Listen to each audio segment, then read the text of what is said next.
Hey guys, it's Hans Hobbies, and this is episode 3 of my favorite RC cars ever. And for episode 3, you can see I have my Tamiya Blackfoot. This Tamiya Blackfoot is a re-release. All of my cars are basically re-releases except for some of my lunchboxes.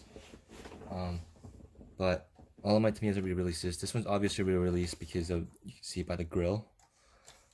Even though it does have the vintage style stickers from MCI, it has my color scheme that's similar to the one in my Hornet.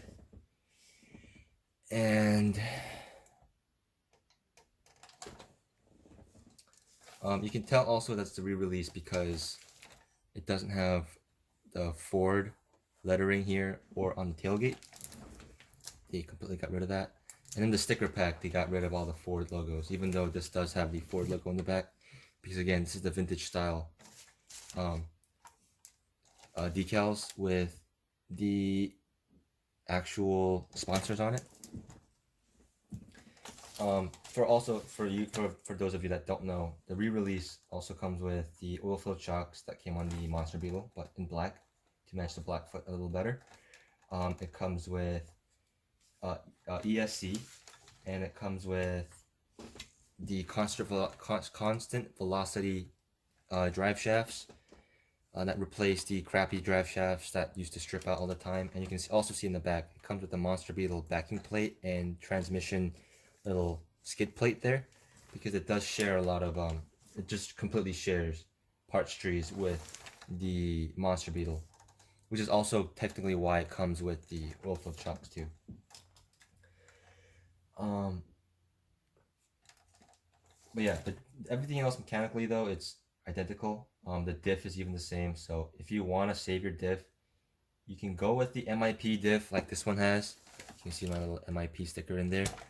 But if you're gonna be running mostly stock power, which like for me, the hottest motor I run is a Tamiya Sport Tuned. So for me, the MIP diff is a little pricey and overkill. But if you're gonna be running anything hotter, which in my opinion, I don't know why you would with a vintage style Tamiya, but more power to you if you do.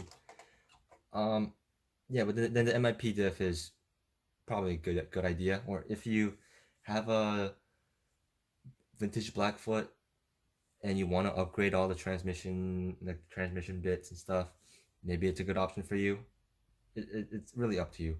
In my opinion, it's better to keep the rear diff. If you're gonna be running mostly stock power, it's better to keep the stock diff, and instead of building with the Tamiya regular grease, like the ceramic grease or whatever, building it with the anti-wear grease, that's silver sticky stuff, because that actually helps keep the gear diff together and keeps it from blowing out. On my Monster Beetle that I got before this one, that's how I built it, just to test it out because I saw it somewhere online. And it actually holds up really well. Like I ran the Monster Beetle really hard, and the Monster Beetle also has stickier, better tires than the Blackfoot, so it has a lot more traction too. And the diff never blew out. I did a lot of jumps with it, drove it really hard, did a lot of wheelie attempts with it, and even landed jumps with the throttle on, and I've never had an issue with it. But also, granted, that was with a sport tuned Tamiya motor, so you should keep that in mind. But anyway, getting more specific into my Blackfoot, I got this Blackfoot for my 22nd birthday from my lovely girlfriend, who knew I wanted this Blackfoot because I was literally watching the Blackfoot vintage promo basically every day, humming that theme song basically every day, waking up to that song. I was being obsessive about the Blackfoot. So even though it was a little pricey for her, somehow she managed to scrape together the change and get me this Blackfoot, which really means a lot to me, that she would work and try so hard to get me something just because I really wanted it. You know, I said it in other videos, but what better girlfriend could a hobbyist have? You know, but um, that's that's a major reason why this Blackfoot's special to me. Another reason it's special to me was because this was the first Blackfoot, the first Tamiya car I had that I tried out the MCI decals with, and I have to say, after doing the MCI decals on this Blackfoot, I've been a returning customer many times over. Quite a number of my cars have MCI decals on it, and if you are interested in these decals, I would recommend you check out MCI Racing on and check out all the stickers they have. They have a lot of different stickers for a lot of different people, not just Tamiya people. So, but yeah, I also built it with the Tamiya and the axial skull head, the deadbolt head. Just thought that'll be a little funny. And I also built the front suspension in a way.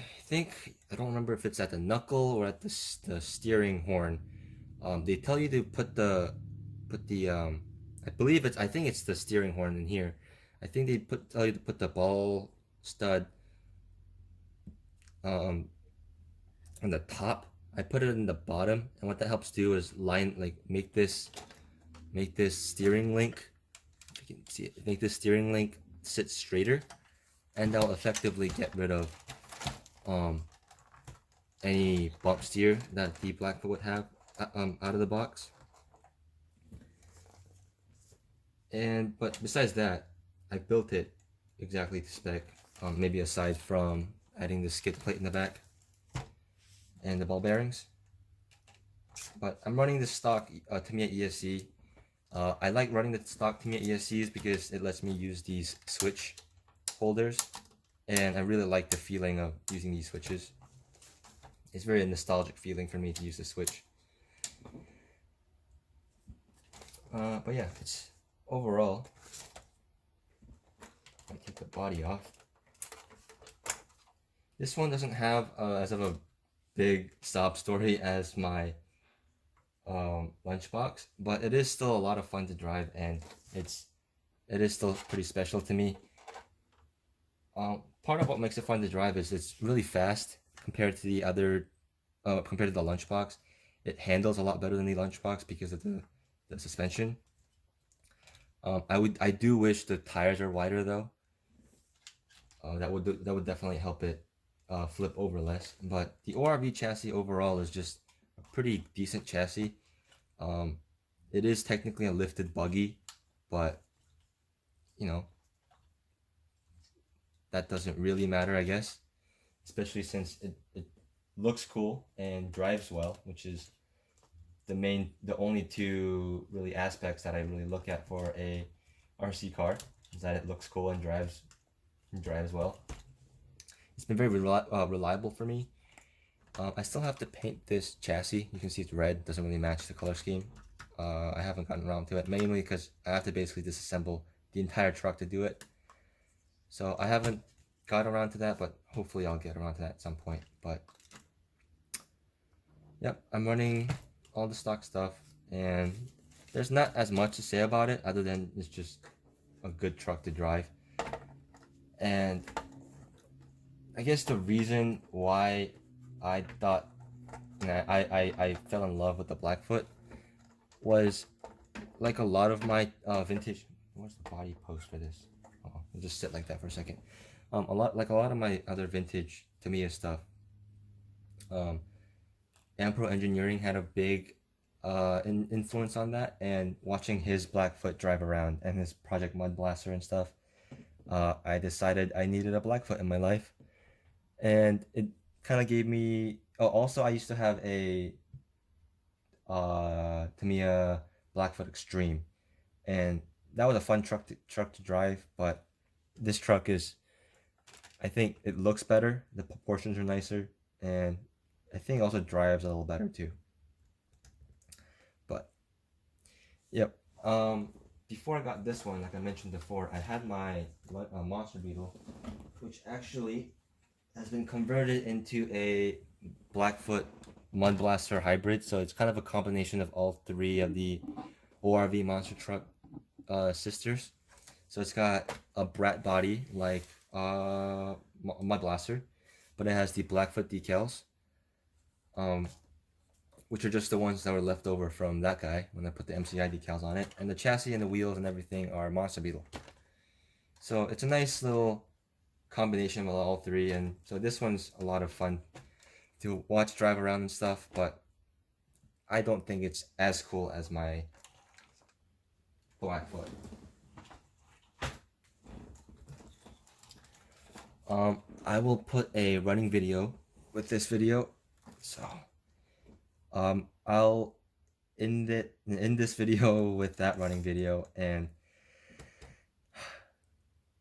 I'm having trouble talking today for some reason, but I hope you guys enjoyed it and do the running video.